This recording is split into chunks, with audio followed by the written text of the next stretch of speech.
Welcome back to the deep dive.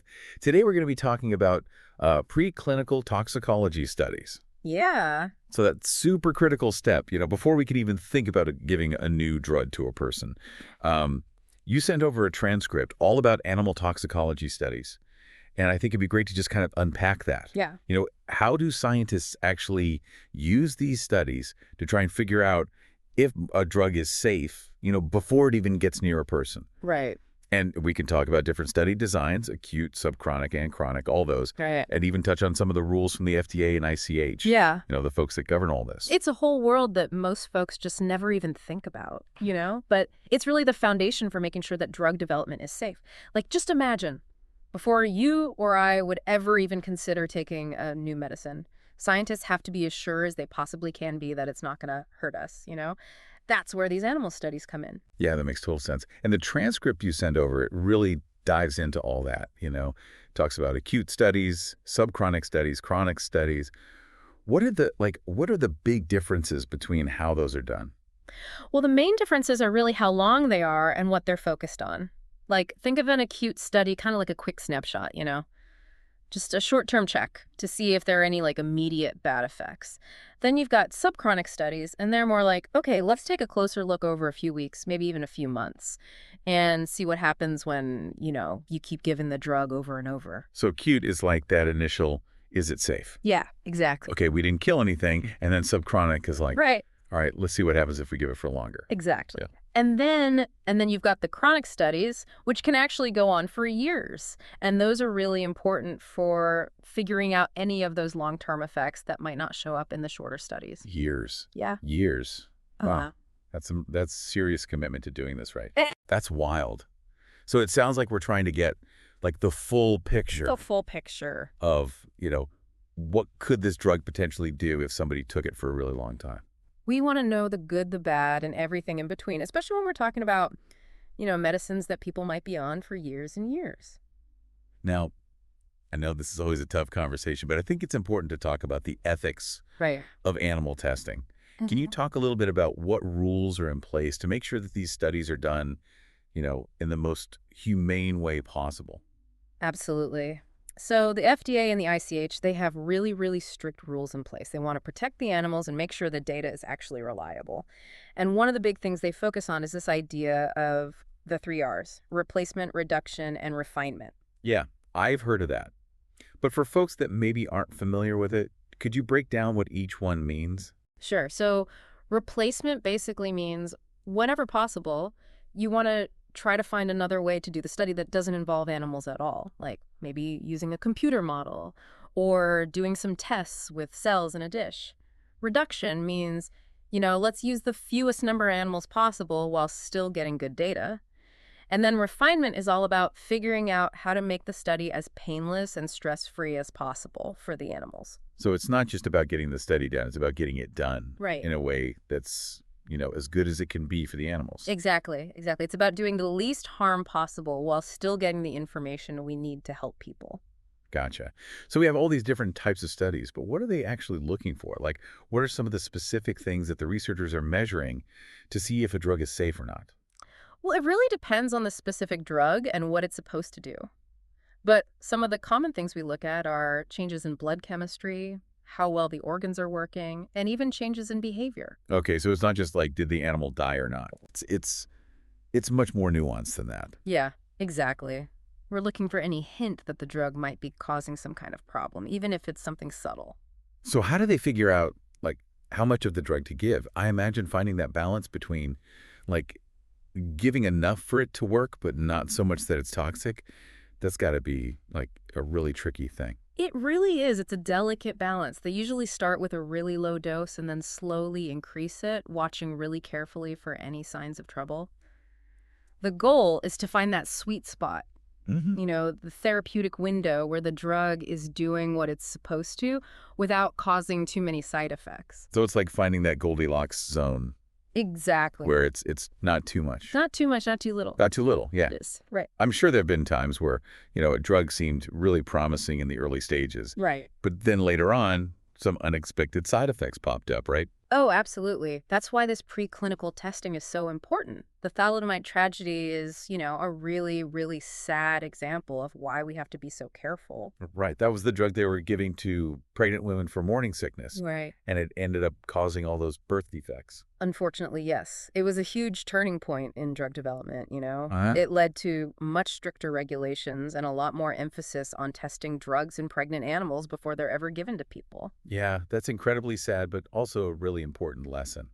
You know, Yeah, it really shows how important it is to make sure a drug is safe, absolutely. even if that means it takes a bit longer to get it to the people who need it. Yeah, it's about balancing the need for new treatments with the responsibility to keep people safe. Every new drug carries some risk, and preclinical studies are one of the best tools we have to try and find and minimize those risks. It makes you realize just how complex this whole process is It is. and how many things have to be considered before a drug can even be given to a person. So let's talk a bit more about the FDA and the ICH. They play a big role in all this, setting standards and making sure drugs are safe. Right. What exactly are they doing when it comes to these preclinical studies? Well, they basically lay down the law. They tell researchers what types of studies they need to do, Yeah. what kinds of animals to use, what specific things to measure. It's all very specific. So they're creating like a roadmap, essentially, Yeah, exactly. that helps make sure the data is high quality and that everyone's doing things the same way, Right. They're like the guardians of public health, making sure that new drugs are really put through the ringer before they can be sold. which is a good thing, you know? It Absolutely. helps people trust that the medicines they're taking are safe. Right. And the cool thing is, these regulations aren't just set in stone, they're constantly being updated as we learn more and as technology gets better. So it's not just a, like, check the box kind of thing. No, it's a constantly evolving field. It's all about doing things better and safer as we learn more. Exactly. Exactly. It's amazing to see how all these different pieces fit together, It is. from the different types of studies to the ethical considerations, Yeah. to the role of these big organizations like the FDA and the ICH. Yeah. It's a complex system, but it's all ultimately focused on the same goal, Yeah, making sure that new medicines are as safe and effective as possible. that's a great point. Yeah. And on that note, let's move on and talk about volume of distribution, All right. which is a key factor that tells us how a drug spreads throughout the body. That's a good one. Yes, let's dive into that in part 2. Okay, so volume of distribution, right? It's not just about where the drug goes in the body. It's really about, how much of it stays in the bloodstream versus how much of it kind of sneaks off into the tissues. And that can make a really big difference when you're trying to figure out the right dose. I can see how that would matter. Like, Mhm. imagine you have two drugs that are supposed to treat the same thing, but they have really different volumes of distribution. Would that affect how much you would actually give to a patient? Oh, yeah, absolutely. Let's say we have drug A, and it just loves to hang out in the tissue, so it has a large volume of distribution. And then we have drug B, and it's more of a homebody. It likes to stay in the bloodstream, small volume of distribution. So for drug A, if you give a certain dose, you're not going to see as much of it in the blood because it's all spread out in the tissues. So to get the same effect as drug B, you probably need to give a higher dose. So it's like if the drug is hiding out in the tissues, you got to send in more to make sure enough of it reaches the target. Yeah, exactly. That's a good way to put it. And then on the flip side, with a drug like drug B that's mostly staying in the blood, even a small dose can lead to a pretty high concentration in the bloodstream. So you got to be careful not to give too much, to avoid any problems. So it's almost like personalized medicine in a way.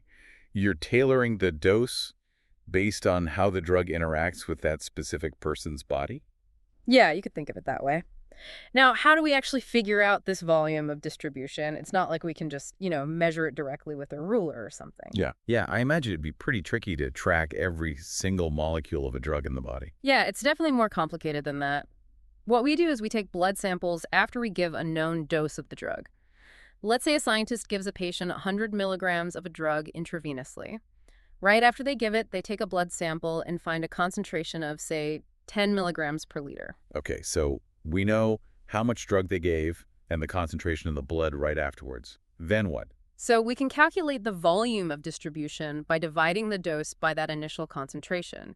In this case, it would be 100 milligrams divided by 10 milligrams per liter, which gives us a volume of distribution of 10 liters. 10 liters. That seems like a lot. It does, but it's important to remember that this isn't a real physical volume. It's more of a theoretical concept that tells us how much space the drug seems to be distributed in. That's why we call it the apparent volume of distribution. Okay, so it's more about the drug's behavior. Like if it really likes to go into the tissues, it's going to act like it's spread out in larger volume, even if that's not literally true. Exactly, exactly. It's all about the drug's preference for certain compartments in the body. That's pretty wild when you think about it. It really highlights how important it is to understand this concept because it can really help doctors make better decisions about dosing. Absolutely. It's one of the key pieces of the puzzle when we're trying to figure out how a drug is going to act in the body. Now, let's move on to another really important pharmacokinetic parameter, the elimination half-life. Okay, elimination half-life. I've definitely heard that term before, but it'd be great to get a little refresher. Sure. What exactly does it mean, and why is it such a big deal in drug development? In the simplest terms, the elimination half-life tells us how quickly the body gets rid of a drug. It's the time it takes for the concentration of the drug in the blood to drop by half. So, for example, if a drug has a half-life of 4 hours, after 4 hours, 50% of it is gone from the bloodstream. Then, after another 4 hours, half of what was left is eliminated, so now you only have 25% of the original concentration. So it keeps having over time, kind of like, I don't know, a radioactive substance decaying or something. Yeah, that's a good analogy. So why is this important? Well, the half-life is a major factor in figuring out how often you need to give a drug to keep it working. I can see that. Like, a drug with a really short half-life would need to be given more often than a drug with a long half-life. Exactly. Imagine a drug with a half-life of, say, 1 hour. If you just give one dose, it's basically going to be gone in just a few hours. So to keep the concentration where you want it, you'd probably need to give it several times a day. So frequent dosing is key for those short half-life drugs. What about drugs with longer half-lives? Those can often be given less frequently, maybe just once a day, maybe even once a week, because they hang around in the body longer, so you get a more sustained effect. So it's about finding the right schedule to match the drug's half-life. Hmm. You want to make sure the patient is getting the benefit of the drug without the concentration getting too low or too high. Exactly, that's the goal. And this brings us to the idea of steady state, which is really important for understanding how a drug works in the body over time. Okay, steady state. Tell me more about that. So when you give a drug over and over again, its concentration in the body doesn't just keep going up and up forever. It eventually reaches a kind of balance point where the amount going in is equal to the amount going out. And that's what we call steady state. So it's like a seesaw that finally finds its balance. Yeah, perfect analogy. And guess what?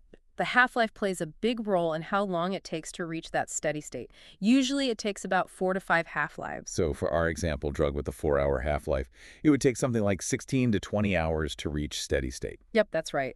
At that point, the drug's concentration in the blood would be pretty stable. So I'm seeing now how understanding both the half-life and this concept of steady state. It's really crucial for doctors because it helps them figure out the best way to give a drug over the long term. It's like having a roadmap for how a drug is going to behave in the body. Now, the transcript you sent mentioned something interesting. It said that all these pharmacokinetic parameters, like volume of distribution and half-life, they're independent of the dose you give, which might sound a little weird at first. Yeah, I mean, you would think that giving a higher dose would lead to a longer half-life, wouldn't you? You would, but that's actually a common misconception. Remember, we're talking about drugs that follow what we call first-order elimination. What that means is that the rate at which the body gets rid of the drug is proportional to how much of the drug is there. So the more drug there is, the faster the body gets rid of it. Exactly. If you double the dose, you're doubling the amount in the body, but you're also doubling how fast it's being eliminated. The half-life stays the same. So it's like everyone's running at the same speed in a race, but some people start further ahead. That's a great way to think about it. They all cover the same distance in the same amount of time. Yep, the elimination half-life is like a built-in property of the drug. It doesn't change based on how much you give. Now, there are some exceptions to this, of course. Some drugs have what we call nonlinear pharmacokinetics, where the rate of elimination doesn't change in a straightforward way with the dose. So in those cases, a higher dose could actually mean a longer half-life. Right, but those are kind of special cases. For most drugs, these parameters are pretty much constant regardless of the dose. Okay, that's good to know. So for the vast majority of medications, those parameters are like fixed points on the map, even if the route we take might vary. Now, what about clearance? How does that fit into all of this? Clearance, that's another vital piece of the puzzle. Clearance is all about how efficiently the body can remove a drug from the blood. Think of it like the volume of blood that's completely cleared of the drug per unit of time. So it's not just how much drug is eliminated, but how good the body is at getting rid of it. Precisely. And just like volume of distribution and half-life, clearance is an inherent property of the drug and the body systems for getting rid of stuff. Things like how the liver metabolizes the drug, how the kidneys filter it out, even elimination through the lungs or sweat, it all factors in. So it's a really holistic measure that takes into account all the different ways the body gets rid of a drug. Exactly. And it's super important for figuring out the right dose and how often to give it to maintain that steady state we were talking about. So a drug with high clearance, meaning the body gets rid of it really efficiently, would need more frequent dosing or higher doses to keep the concentration steady. Exactly. And the opposite is true too. A drug with low clearance, you wouldn't need to give it as often. Otherwise, it could build up and cause problems. It's all about striking that balance Right, it is. between how much drug you put in and how quickly the body can clear it out. Absolutely. Understanding clearance, along with all the other parameters we've talked about, it's really essential for making sure drug therapy is both safe and effective. It's amazing to me how these concepts, which can seem kind of abstract at first, I know, right? they actually have such huge practical implications in medicine. They really do. It's like this intricate dance between the drug and the body. So let's bring it back to preclinical toxicology studies for a minute. How do these principles actually play out when we're trying to figure out if a new drug is safe before we give it to people? Yeah, that's a great question. I think that's a perfect segue to part 3, where we can really dive into the details of how these studies are designed and regulated. All right, let's do it. Okay, so we've laid out some of the basic concepts of pharmacokinetics Hmm. and how they kind of tie into drug development. But now let's circle back to those preclinical toxicology studies. You mentioned earlier that they're very heavily regulated, Hmm. especially by agencies like the FDA and the ICH. Can you kind of walk us through that a little bit? Oh, yeah, absolutely. Preclinical tox studies, they have to follow a really strict set of rules, and for good reason. I mean, we want to make sure that these studies are done ethically, with the animal's well-being as a top priority. And also, we need to be absolutely certain the data we're getting is reliable, data that we can actually use to figure out if a drug is safe for people. So it's not just about, doing the studies, it's about doing them the right way Right, exactly. with a lot of attention to detail, both from like a scientific point of view, but also, from an ethical point of view. Yeah, you got it. And these regulations, they lay out all the specifics. What kinds of studies are needed, what species of animals to use, what doses to test, how long the studies should run. It's all very clearly defined. So it's like a standardized approach Mm-hmm. to make sure that everyone's doing things in a consistent way Mm. and that the data is reliable, no matter who's doing the research. Yeah, that's exactly it. And it's important to remember that these regulations aren't just, static. They're constantly being updated as we learn more, as technology improves and as, our ethical considerations evolve. Sounds like it's a pretty dynamic field, Oh, yeah, absolutely. always trying to find ways to do things better. Ways. Now, even with these regulations in place, there's still a lot of room for scientific judgment. Right. It's not just about checking boxes and following a script. Right. It takes a lot of expertise and critical thinking to design these studies to make sure that they're actually giving us useful information about how safe a drug is for people. There are skilled toxicologists involved every step of the way, Yeah. from those very first screens of potential drug candidates all the way to the final review of the preclinical data before a drug can even be tested in humans. It's a good reminder that there are real people behind all this science, right? Yeah. People who are dedicated to making sure that these drugs are as safe as possible. Yep. So let's talk about what researchers are actually looking for in these studies. What are some of those key endpoints that help them determine whether a drug is safe or not? The endpoints we look at in preclinical tox studies, they can vary a lot. It really depends on the drug, how it works, what it's supposed to treat, and any potential risks that we might have already identified. So it's not a one-size-fits-all approach. No, definitely not. Each study is kind of tailor-made for that specific drug. Exactly, exactly. Some endpoints are pretty broad, like overall health and survival, but others are much more specific, like blood tests to check how well the liver or kidneys are working. We're basically looking for any sign that the drug might be causing some kind of harm. whether it's a general decline in health or damage to specific organs. So it's not just about seeing if, something really bad happens. It's also about understanding how the drug is affecting the body's normal processes. Exactly. We might look at things like changes in blood pressure, heart rate, even brain activity, to see if the drug is having any effects that we weren't expecting or that we don't want to see. So it's almost like these studies are detectives, in a way, searching for clues about how the drug is interacting with the body and trying to identify any potential red flags. I like that analogy. It really is about gathering evidence, evidence that helps us make an informed decision about whether a drug is safe enough to move on to human testing. It's pretty amazing how much work goes into making sure a drug is safe before it's even given to a human volunteer. Yeah, it's a huge undertaking. So speaking of human trials, how do researchers actually figure out what's a safe starting dose for those first studies in people? That's a really crucial question, and the preclinical data is essential for answering it.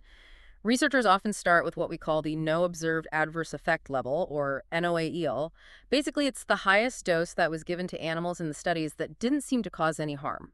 So the NOAEL is like the upper limit of what we think is safe based on the animal studies. Yeah, you could think of it that way. But when it comes to human trials, we're even more cautious. We take that NOAEL and divide it by a safety factor, usually 10 or even 100. So the starting dose in people is much, much lower than the highest dose that seems safe in animals. So it's like we're erring on the side of caution, big time. Absolutely. We want to minimize the risk to those brave volunteers who are the first to try a new drug. And as the trial goes on, we keep a very close eye on things, watching for any signs of toxicity, and we only increase the dose very gradually if it seems like it's safe to do so. So it's all about taking things slowly and carefully, Mhm. putting safety first every step of the way. Exactly. Now, we talked earlier about alternatives to animal testing. What are some of the exciting things happening in that area? One of the most promising areas is the development of what we call in vitro models. These are basically systems that let us mimic human biology in the lab outside of a living organism. We're talking about things like really sophisticated cell cultures, 3D tissue models, even organ-on-a-chip systems that can simulate the flow of blood and fluids. So it's like creating little mini versions of human organs in a dish. Yeah, that's a good way to think about it. And the technology is getting better all the time, right? Oh, yeah. These models are becoming more and more sophisticated. So researchers can really start to test how a drug might affect human cells and tissues. Exactly. It's a really exciting area.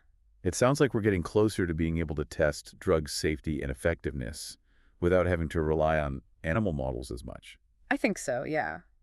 But it's important to remember that these in vitro models, they're not perfect replacements for animal studies just yet.